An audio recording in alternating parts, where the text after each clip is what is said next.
Sup mga kakigol, welcome back. So, ito na yung laptop number 21 natin. Laptop number 21. Acer brand. So, check natin sa ilalim. Okay. Wala nang mga tornilyo. Wala na. Sa dami ng tornilyo, kahit isa wala. Wala na ring DVD-ROM. Ano lang kaya ang natira dito? So, check natin dito sa harap, sa loob. Oops! Uy! Wala nang screen. Okay. Wala nang screen. Kulang pa yung isang case sa keyboard. Ayan, quad-core sana to. Tingnan natin. Open natin dito kung anong sa loob nito. Oops! Sus, wala na. Wala nang bolt. Tawag natin ulit. Wala nang bolt oh. Grabe. Oops. Oh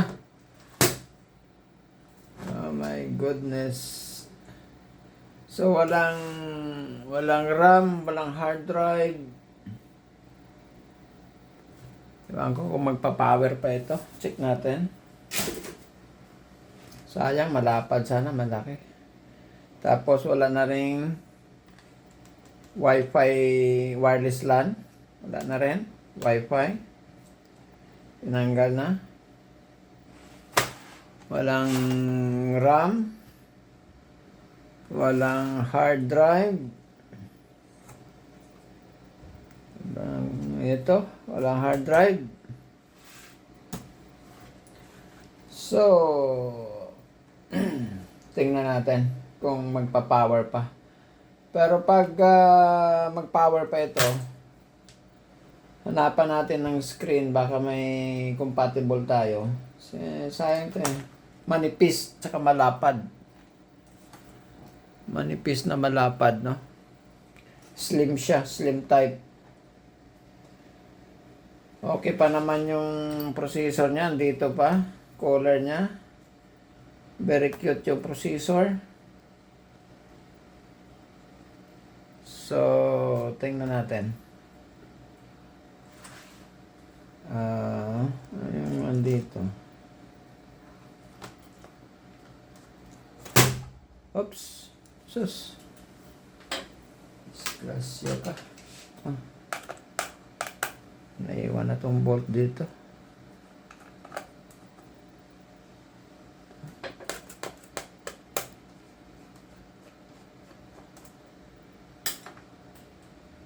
Okay. Tingnan natin. Tingnan natin kung magpa-power siya. Wala problema to. Wala siyang wireless LAN. Okay lang yan. So, basta mag-power lang. Tingnan natin. Power supply nito. Okay pa naman dito yung charging port niya. Okay, we'll see.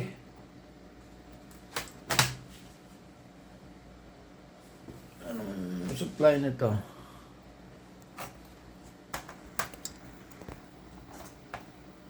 Maliit na. Okay. Plug in. Kasyan supply. Yan. So, saan ang power button ito?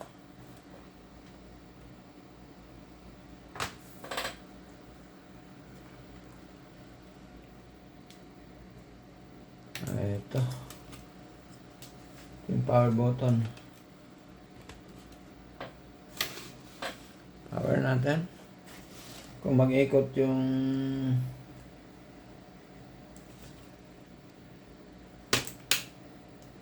walang power.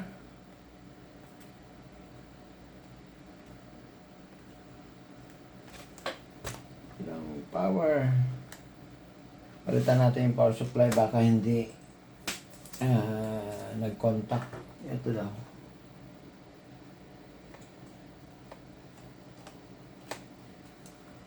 Huwag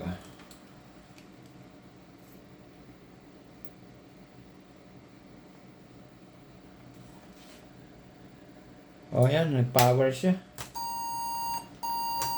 Oh. Nag-beeping siya. Ibig sabihin, yan, nag-power siya. Yan. Nag-beeping siya. Ibig sabihin, nakadetect siya na walang RAM, no? So, hindi pa yan umiikot yung CPU cooler kasi malamig pa naman ang processor, no? So, hindi pa yan mag-ikot agad-agad. So, maghihintay pa yan ng ma-trigger ng temperature saka siya iikot. Okay, pero mayroon na siyang power. Tsaka nag-beep siya, no? Ibig sabihin, na-detect niya na walang RAM.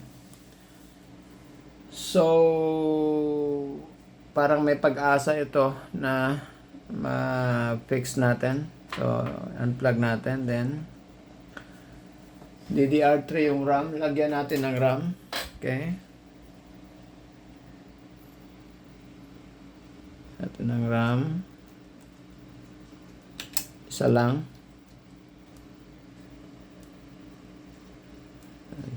Itong lock niya dito sa kabila. Okay, then power natin. Pag hindi na siya nag-beep, ibig sabihin na-detect niya yung RAM. Okay. Power natin. Okay, nag-power siya. Yan, umikot na yung umikot na, hindi na siya nag-beep. So, ibig sabihin, nag-power siya, walang beeping, ibig sabihin na-detect yung RAM. So, subukan natin hanapan ng screen kung magdi-display siya. Unplug muna natin. Then,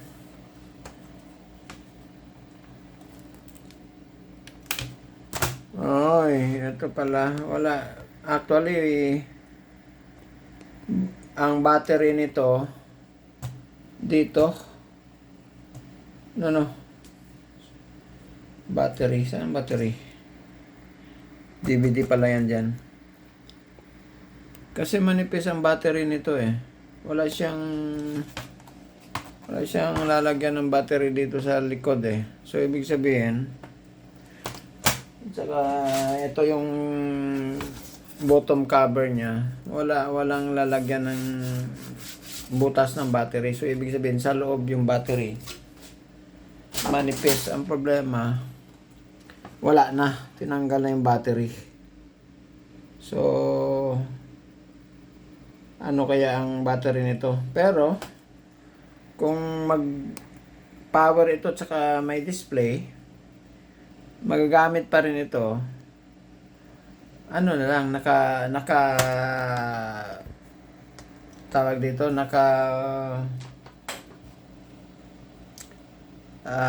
charge na lang siya all the time, no? Ibig sabihin, naka-plug in na lang siya. Yung supply mo, naka-plug in na lang siya. At least magamit mo siya. Pag hindi natin makita yung battery nito, kung anong klaseng battery nito, no? Kasi tinanggal eh. Manipis ang battery nito. So, for sure dito na nakalagay. Kasi dito is yung hard drive. Ito yung DVD ROM. So, for sure dito. At wala na. Tinanggal na. So, anyway. Try natin na lagyan hanapan ng screen kung magdi-display siya. So, may nakita tayong screen na compatible yung yung connection niya, yung port para sa connection dito sa papunta sa motherboard. So, pero mali ito. Testing lang kung magdi-display. Okay? Ating ikabit. Pero medyo question mark din itong screen. Tingnan lang natin. Hindi ko sigurado kung okay pa to eh.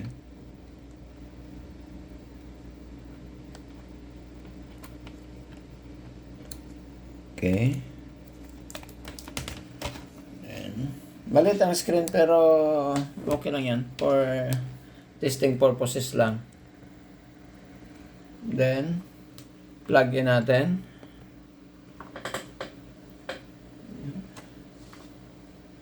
Kabila.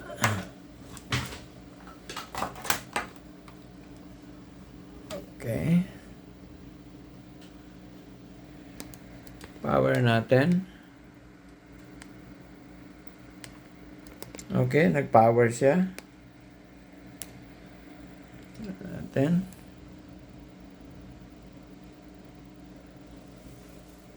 Walang display. So, hindi siya nag-display. Okay.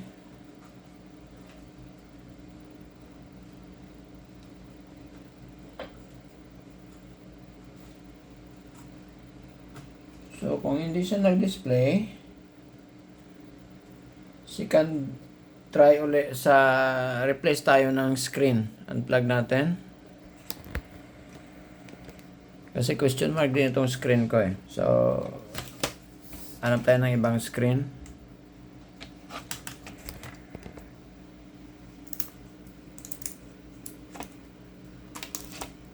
Okay. Ito try natin. Pero galing ito sa touchscreen. Pero try lang natin, no? Ganun lang naman talaga sa troubleshooting. May mga trial and error approach talaga. Testing ng parts, lalo na pag hindi ka sigurado na yung parts mo is buo pa. Tsaka galing sa ibang unit, no? So, there's no harm in trying dito. Wala na mapuputok dyan. Okay, so plug in natin.